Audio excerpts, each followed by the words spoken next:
Okay, good morning. Let's try that again. Good morning. Much better, thank you.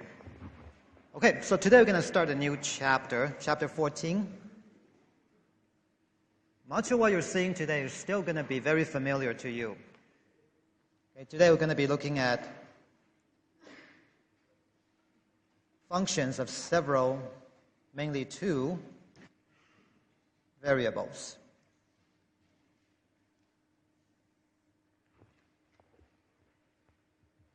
All right, so once again, a lot of this will be very, very familiar to you because of your background in one variable functions. Okay, so let's think back to a one variable function first.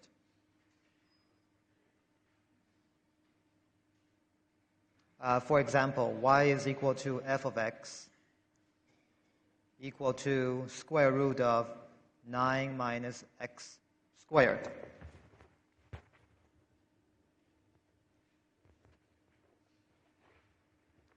Much of the terminology you knew still apply here. For example, this x, this is our input. And it comes from the domain, right? So this deals with the domain. Y is the output value, which comes from a set of values described by the range. And the right-hand side is what's called a rule.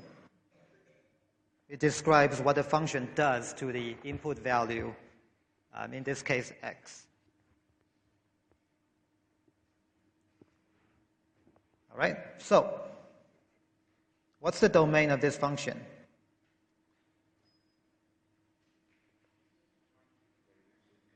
-3 to +3, including or not including? Including, good.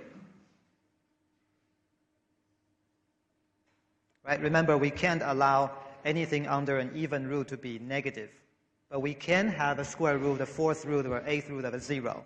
So we allow plus or minus 3. And notice that for the one variable function, we could put a domain on a line, a number line.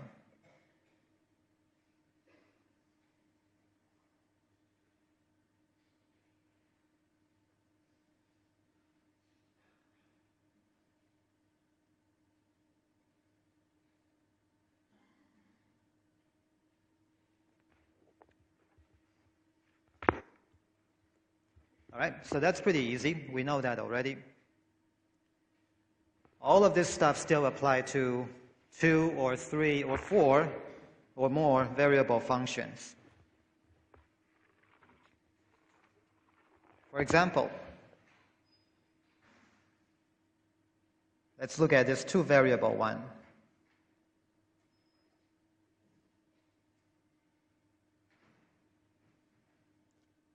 Now we're going to have two input values for every one output value. Let's call the output value z.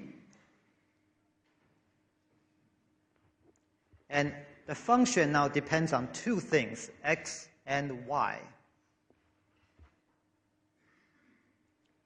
And let's say the function is 9 minus x squared minus radical 25 minus y squared. So radical 9 minus x squared minus radical 25 minus y squared.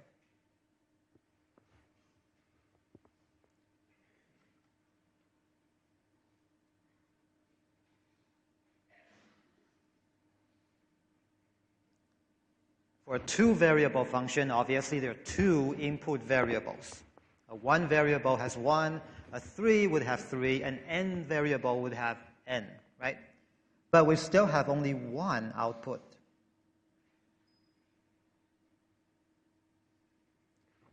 You got to put in two things to get one thing now. And this, of course, is still the rule.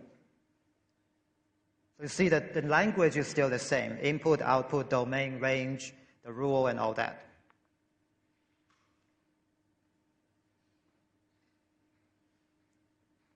The domain is a little bit different now because now we have two things that are happening together, x and y. The domain, technically speaking, is a set of ordered pairs, x comma y, such that the function is defined.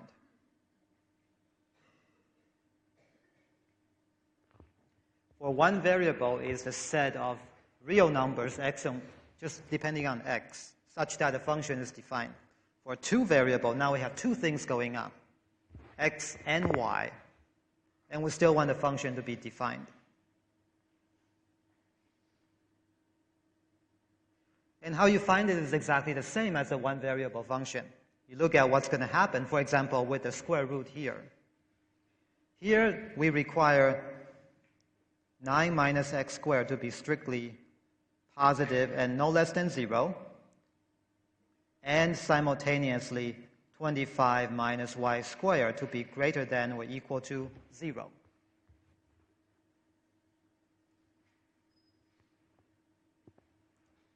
So this we already saw in the last example. This says that x is between minus 3 and positive 3 inclusive. And here, this is y between minus 5 and positive 5 inclusive.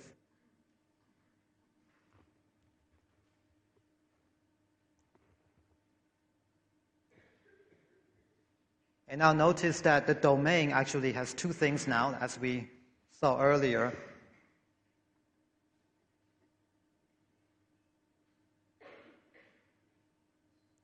Domain here is all ordered pairs, or third pairs, x, y,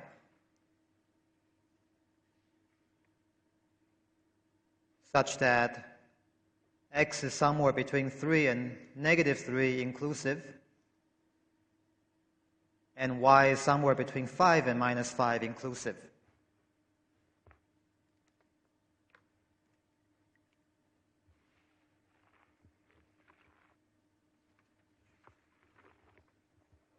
For one variable function, we could put a domain on a line. Here, it's not a line anymore. We have two variables that are involved. So the domain, if you were to graph it,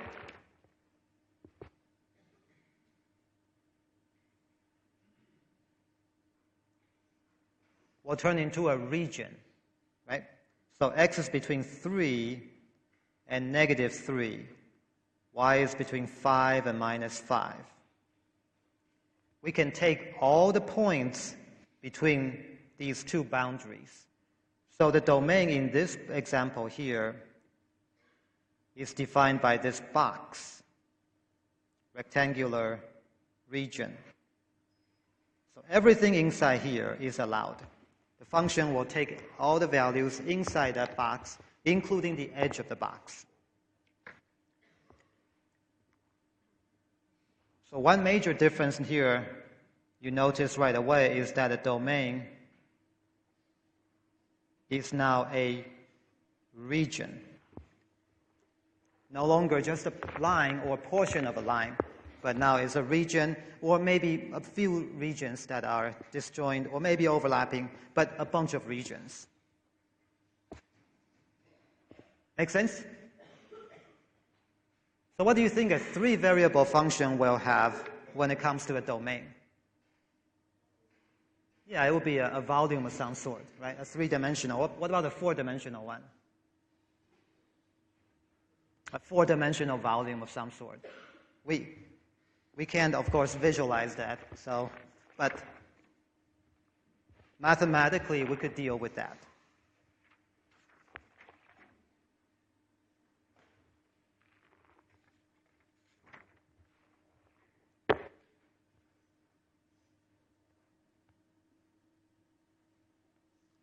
There are lots of two-variable function applications. And I'll show you one here.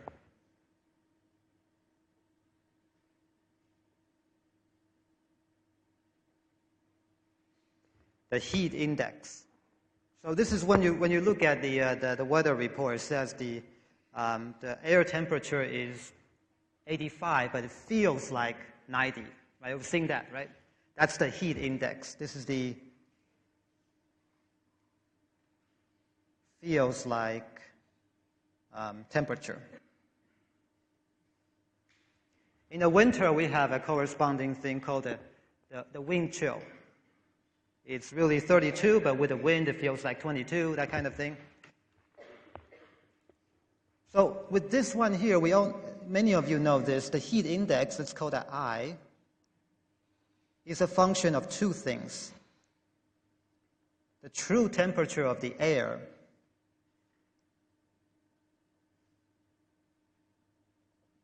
and the relative humidity, we'll call that H.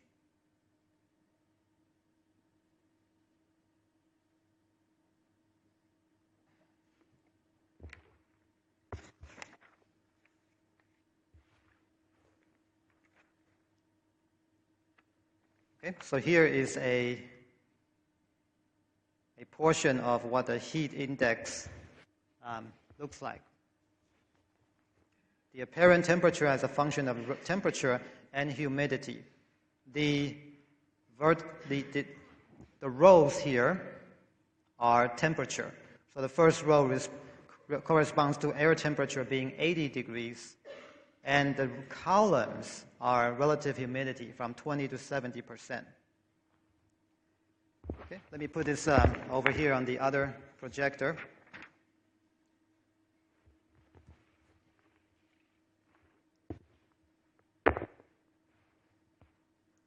So, looking at that table there, if we want to know, let's say, f of 90, 50, and you look at that, you look at the 90 row, and you look over to the 50 column, we see 96, right? 96. So what this means is that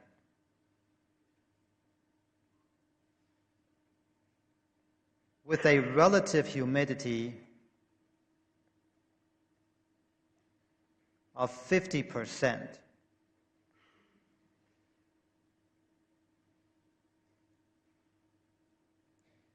the air with temperature of 90 degrees will feel like 96 degrees.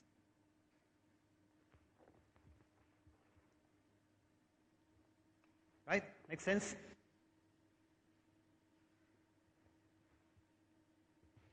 Okay. Now, what happens when you hold one of these? Suppose you just look at the rows or just the columns. For example,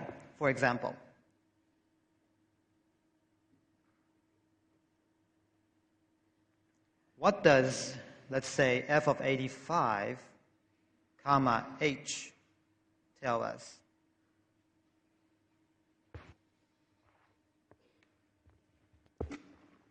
What do you think? What does f of 85, comma, h tell us?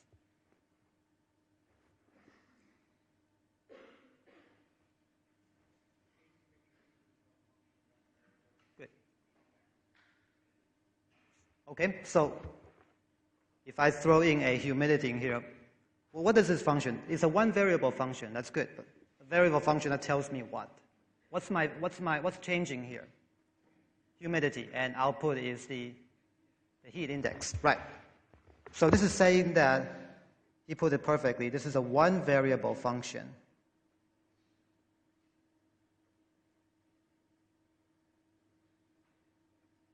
That gives the heat index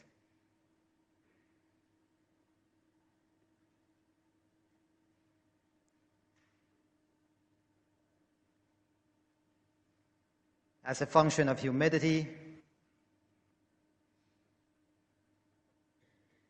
with temperature held at a constant 85. Right, so this concept of holding one of these variables constant, allowing another one to vary, is going to come back in the next few lessons. Very important when we deal with functions of many variables.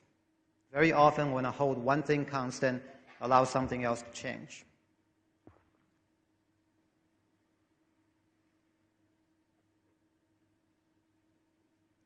What about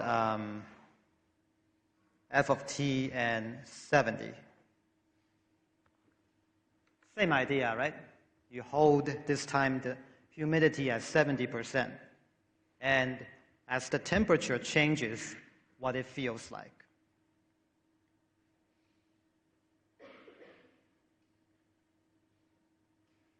Same as above with humidity constant.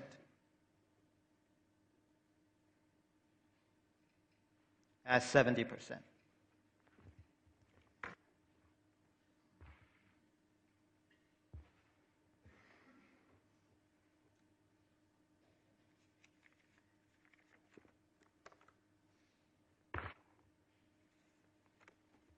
Make sense? And we have actually dealt with these kind of things before. These were like the traces that we looked at when we were sketching the surfaces. These were traces with x and y held constant.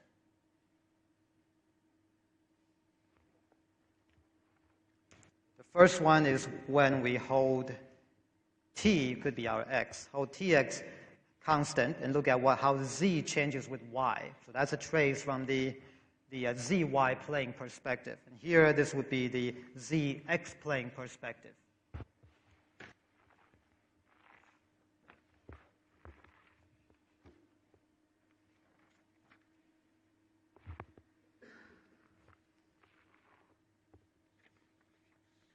Questions?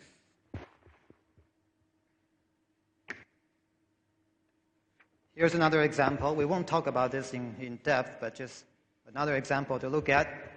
In the summer, of course, you know the temperature inside your car is a lot higher than what it really is outside, right?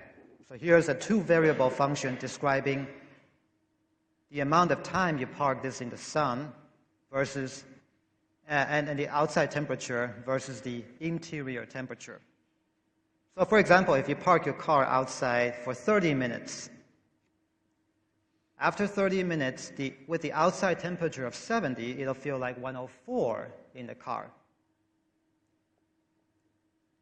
If the outside temperature is held a constant at 80, then this column here tells you the temperature inside the car as a function of how long you leave it in the sun. Of course, the longer you leave it in there, the higher it's going to feel, 80, 99, 109, etc.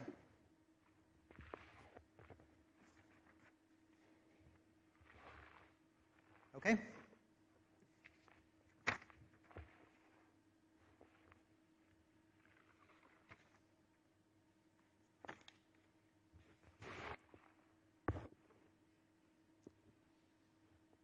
If you look at a two-variable function, z is f of x, y.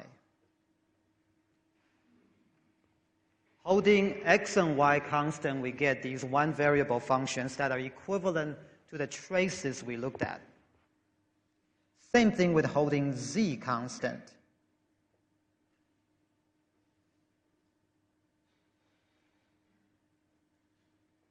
But often these have other names. If you hold z constant, what's that going to give us?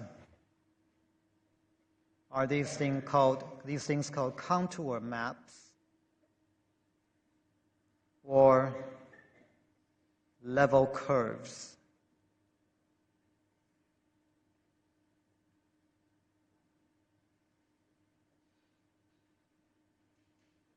But of course, these are also traces. And you've seen that before when we were trying to graph three-dimensional functions.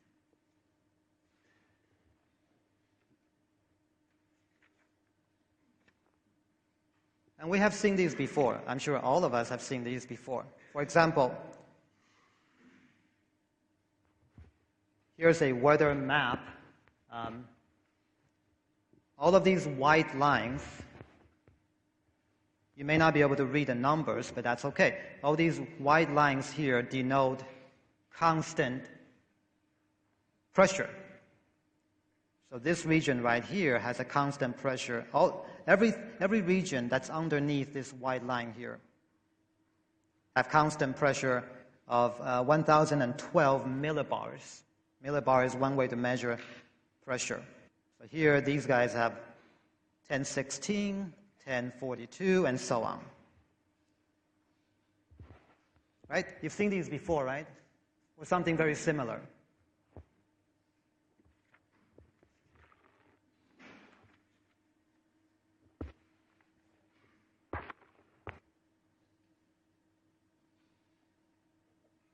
So the example I just showed you,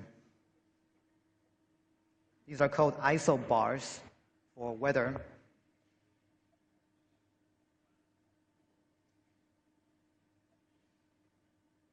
Weather map with a constant pressure.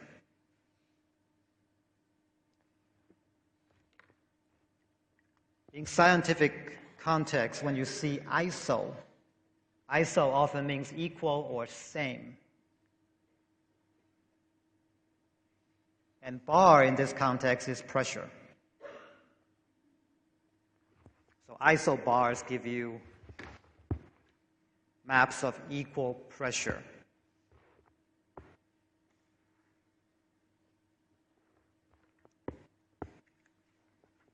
And I'll show you another one.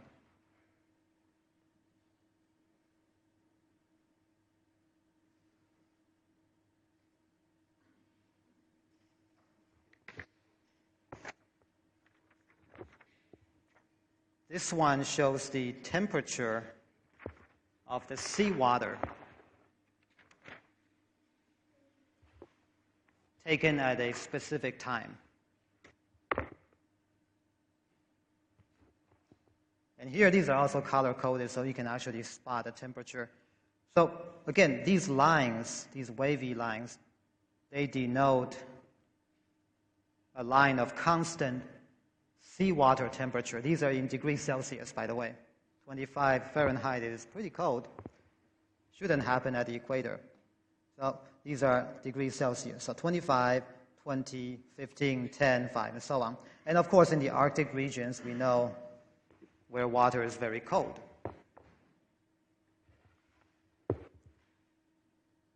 Right? So with stuff like this, these are level curves with different values of z. So the way you can think about this is this is actually a three-dimensional surface. And this is telling you how high that surface is. So imagine this is a surface with peaks and valleys and all that. Very, very shallow here, very, very tall. And it's really more like a mountain range kind of thing with a few valleys here and there.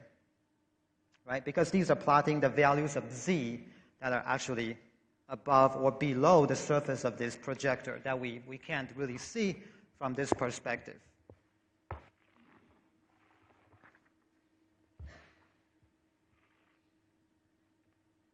Make sense? Yep.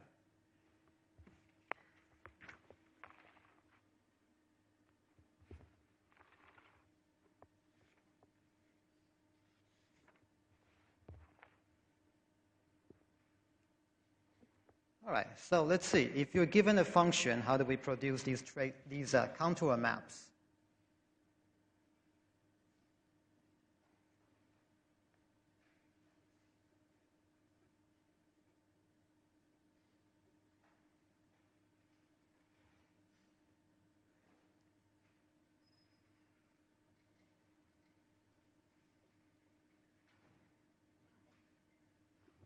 Let's say the function is 5 minus x squared minus y squared.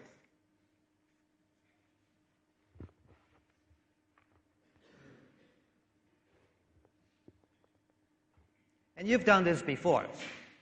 These are traces with z held constant.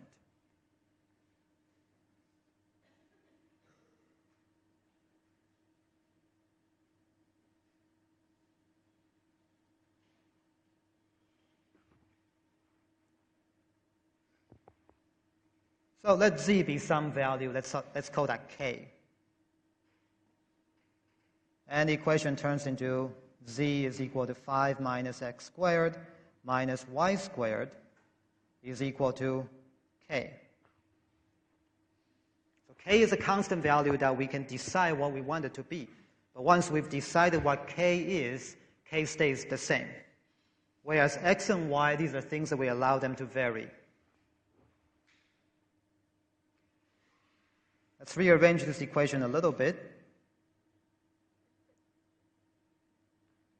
Let's move x squared and y squared to the other side and bring the k over here.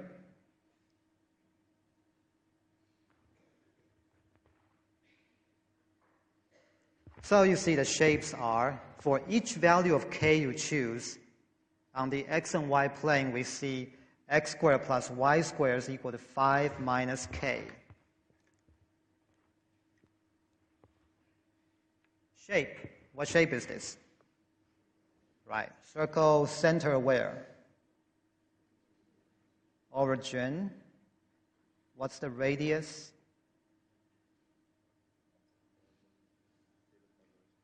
Square root of 5 minus k.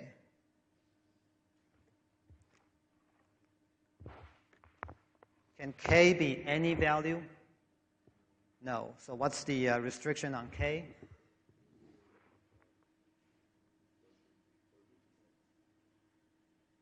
Less than or equal to 5, right? So this implies k must be less than or equal to 5. So if you think about this in terms of a three-dimensional figure, this means that z will never get above 5. There is a maximum height to that surface.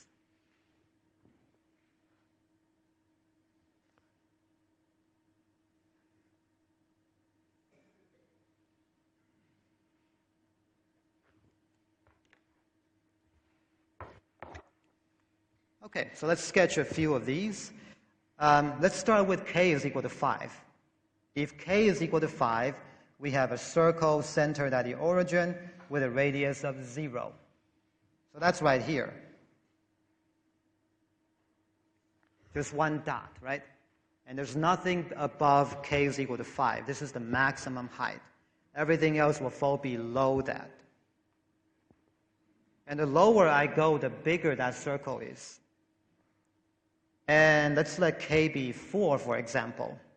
If k is equal to 4, that's a circle of radius 1.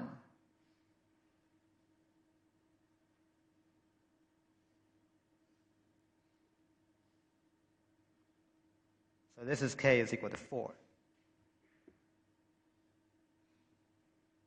Right? If k is equal to, let's say, 1, then we have a circle of twice the radius.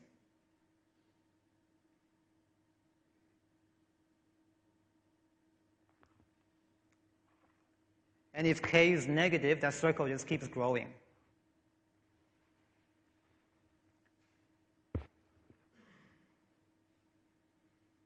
So these are the level curves, the contour map of that thing. It's just like the sea temperature map, except it's far simpler, right? It's the same thing here. Each circle here is equivalent to one of these lines. This is a complicated function. You hold z constant, you solve for x and y, and then you get these things. Exactly the same idea. And just like that, this thing has a height denoted by the value of k. You can interpret the temperature as a height. 0 height gets higher, gets lower, and then very, very low near the polar region.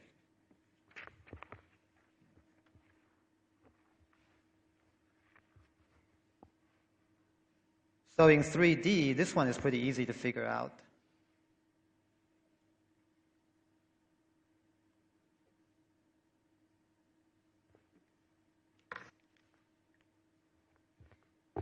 K is equal to 5, that's z is equal to 5. At z is equal to 5, we have our one dot, right? And as I let k get smaller, the circle gets bigger. So the k is equal to 4 circle might be something like that. and then the k is equal to 1 circle, something like that. And it gets bigger as it goes down into the negative region.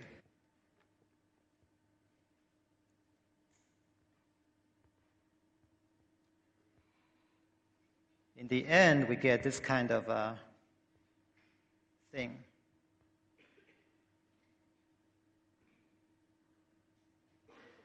It's essentially a bell upside down. And not quite a bell, maybe a bow or that kind of thing.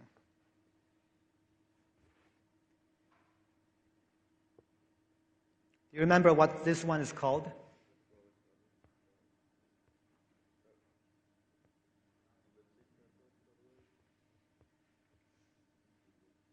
What are the, if I just look at, let's say, x versus z, what do I see? Parabolas, right? If I look at y versus z, what do I see? Parabolas. So this is a paraboloid, yeah, remember? And the fact that these are these cross sections looking down are circles, it doesn't change the fact that it's a paraboloid. So, yep, this is a paraboloid.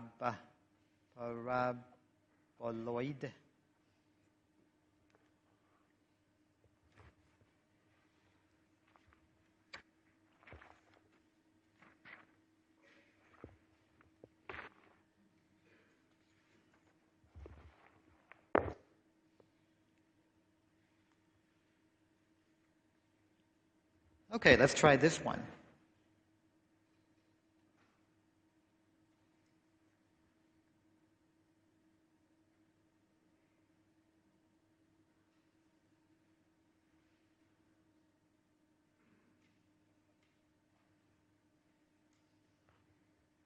F of xy is equal to x over x squared plus y squared minus 1.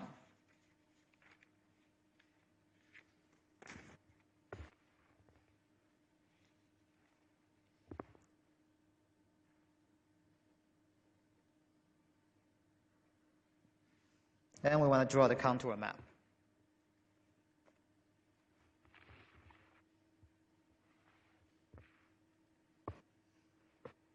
Same idea, right? Contour map means z is equal to constant, and you choose whatever constant you want it to be.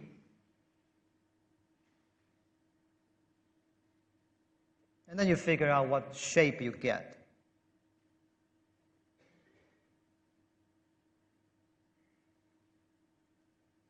And this equation turns into x over x squared plus y squared minus 1, or k plus 1 is equal to x over x squared plus y squared.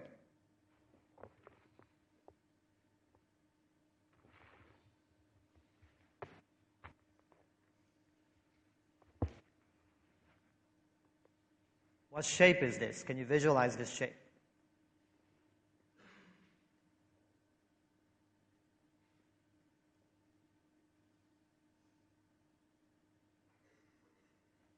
Maybe now without doing a little bit more to it. Let's do a little bit more to it. You'll see the shape.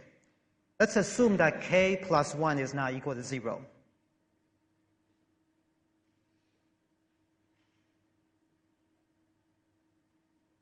I need to assume this so I can divide it by that. If that's not equal to minus 1, then I can rewrite it as this. X squared plus y squared is equal to x over k plus 1.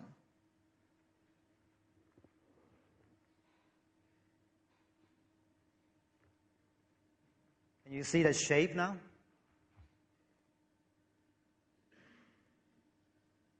Let's take one more step.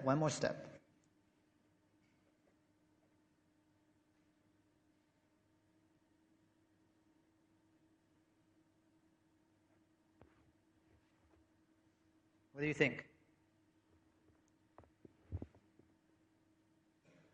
If this is equal to 1, what would you do next? Complete a square, right? So what shape is this? It's an ellipse or circle with the center offset. Yeah, that's the idea here. So this is a constant here. Imagine this is 1 over 2, 1 over 5, or whatever. If that were a number there, you would have no problem saying complete a square and then find the equation and then sketch. Same thing here. Treat that it's a number. We'll complete a square as usual.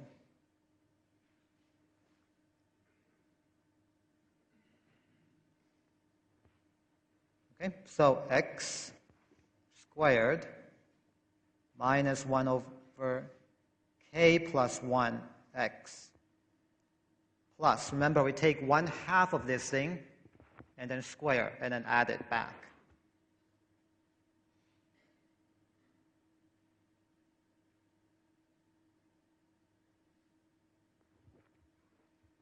So that really should be negative, but I'm squaring that so it doesn't matter. 1/2 of the coefficient of x squared plus y squared. Right-hand side gets the same treatment.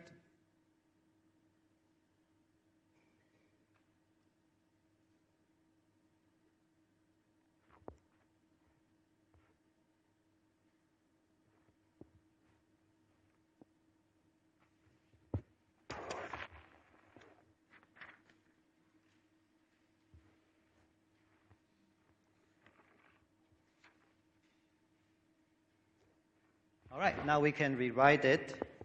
The left-hand side can be rewritten as x minus 1 over 2 quantity k plus 1, that whole thing squared, plus y squared is equal to 1 over 4 k plus 1 squared.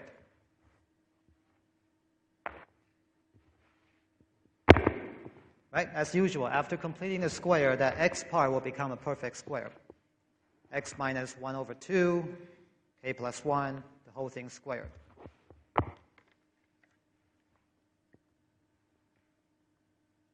And this is a circle with a center that's offset.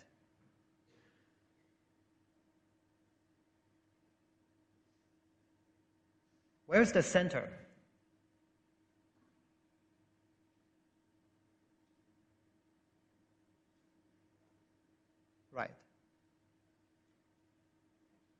Right? 1 over 2 over k plus 1, that's positive, comma 0.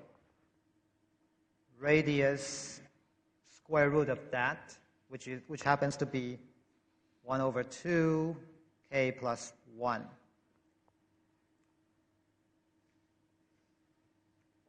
Right?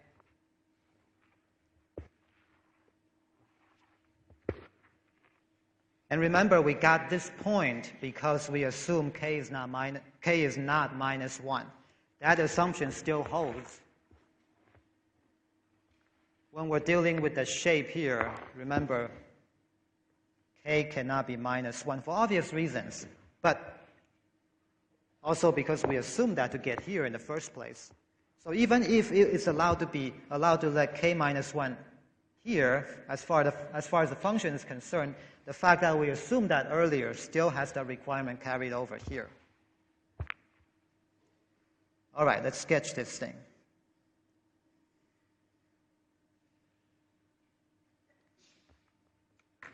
If k is positive, all these circles will be to the right of the y-axis, right? For example, if we let k be 0, if k is 0, then the center is at 1/2, comma 0, right here, with a radius of 1/2.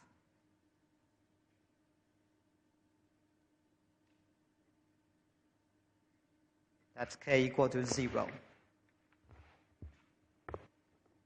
Well, actually, let me sketch this bigger, because as k grows, this thing shrinks. Let's make that k equal to 0 here. Sorry about that.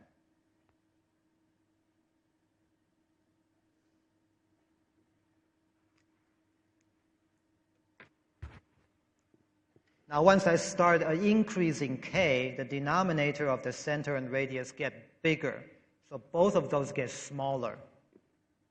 So a slightly greater value of k, let's say k is equal to 1, we'll have 1 over 4, 1 over 4. So about halfway through here. So this guy here is k is equal to 1. And as you keep increasing k, the circle gets smaller. And this one here, this could be k is equal to, I don't know, 2, whatever. Maybe 3, whatever. You get the idea, right? You increase k, the circle gets smaller. And the circle always gets stuck to the y-axis. If I let k go to infinity, then the circle will be very, very small, and eventually just simply a dot, close to a dot. What about when k is negative?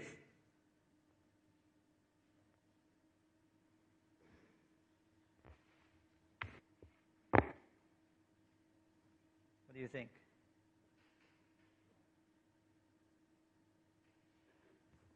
Can k be negative?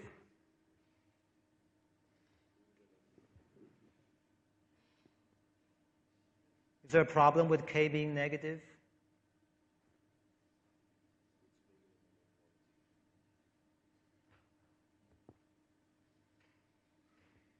What do you think?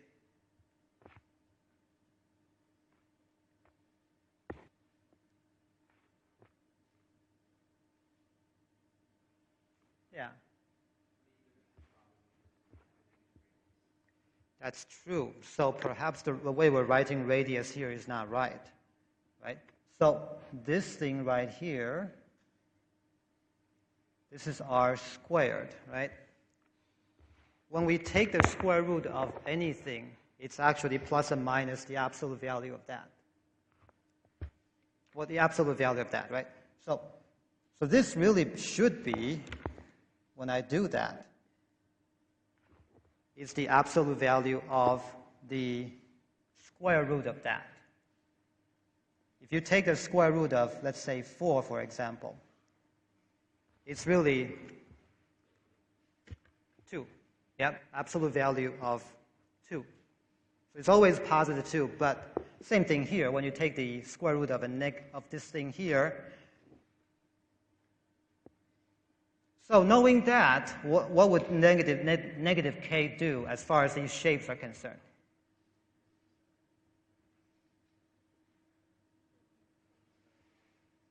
Would it be a reflection? Yeah. If k is allowed to be negative, then the center gets put to a negative x. Radius stays the same. So these negative k's would have very similar shapes, kind of like these.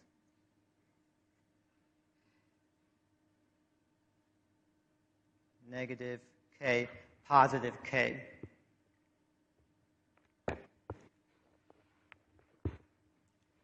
One last value we need to look at.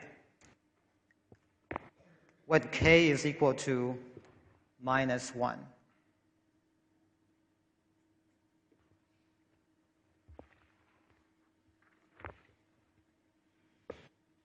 If you look at this function here, z is our k. There's absolutely no problem with letting f be k in this function. Absolutely no problem.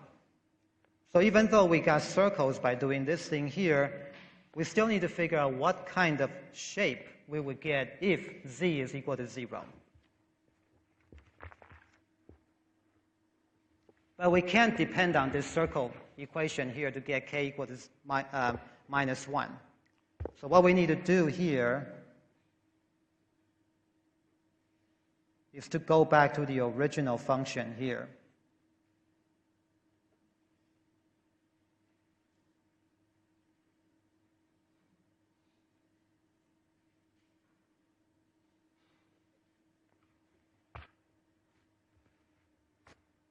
And in this equation, there's no problem with k being minus 1. Absolutely no problem whatsoever.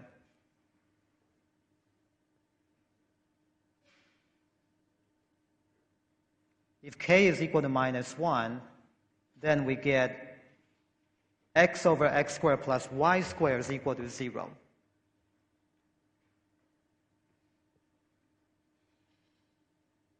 And what does that tell you? X is equal to 0, right?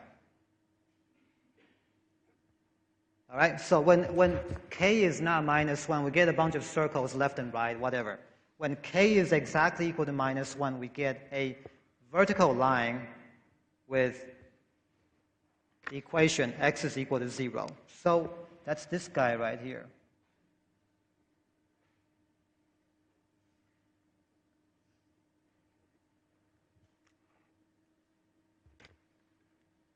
All right, so for positive k, this is a positive z. Think of these are positive height. 0 height here gets taller but smaller as height goes up. And then this region here is entirely flat. And then on the other side, everything is reversed. Flat and gets smaller and gets smaller and gets deeper into the projector. So what this looks like is, if you think about that sorting hat in Harry Potter. You know what I'm talking about, the hat that talks about you're going into. Anyway, so think of that shape that lies here, and the hat pointy end is over here. Think of the same shape but upside down with a pointy end into the projector. So you have a pointy end up, pointy end down, but two essentially kind of that wizard hat kind of shape with a flat dividing line in between the two. That's more or less what we got going on here.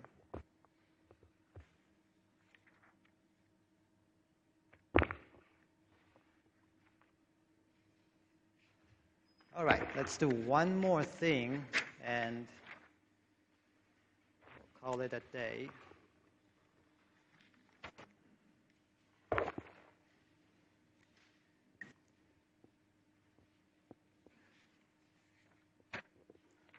Actually, let's look at this.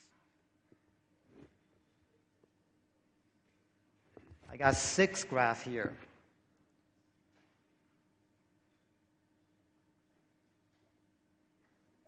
I want to find out which one is z is equal to f of xy equal to sine of xy.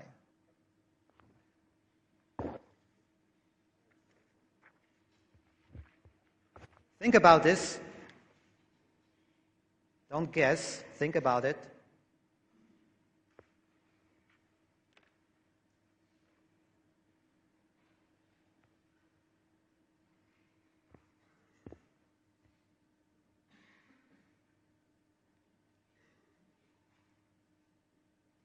Think about what happens if at least one variable, x or y, is equal to 0.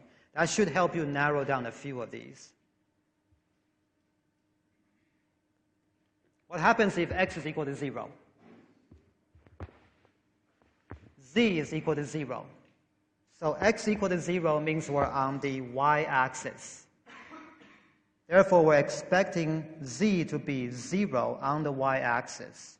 Any graph that doesn't have that is not going to be right. If x is equal to 0, sine of xy equal to z is equal to 0. So this means 0 height on y-axis. Does that make sense? All right, so that means that f is ruled out, right? F has a bunch of waves. Looking at the y-axis, it's not always 0. E is ruled out. D is ruled out. A is ruled out, and essentially we got it. But suppose you couldn't rule out some of those. You do the same thing. If y is equal to 0, same result here. This means that z will be 0 on the x-axis. So on both axes here, z will be perfectly flat. If x times y is equal to a constant, call that c, then z is equal to a constant. Call that k.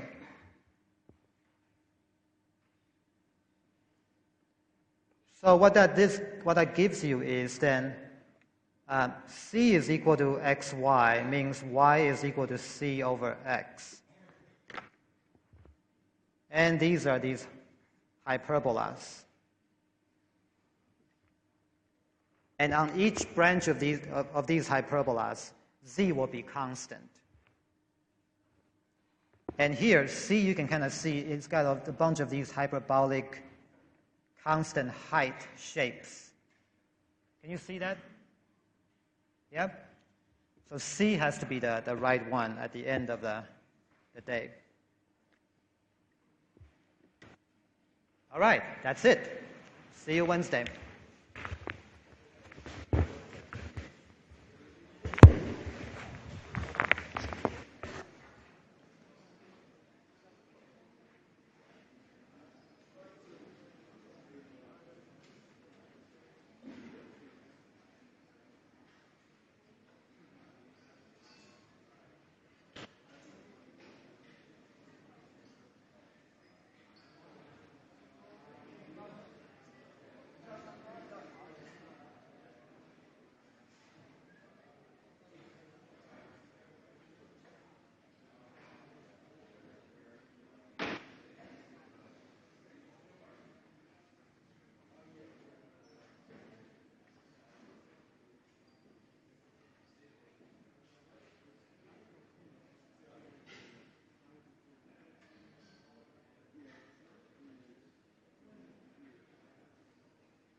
This was allowed to be negative? It is allowed.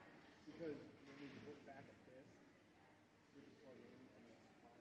Yeah, here I'm taking a square root. Right? A square root. I always want a positive number back when I take a square root. So if I want a positive number back, that means with k being negative, I have to have absolute value. Yeah. So you are allowed to have a negative there. But it wouldn't be that graph. It wouldn't be like that. It would just be the same as this. No, it will be a bunch of circles because the center is affected. Even though the radius is not affected, if k is less than minus 1. Let's say k plus 1 is negative. This is still going to be a positive radius, but this will have a negative x value.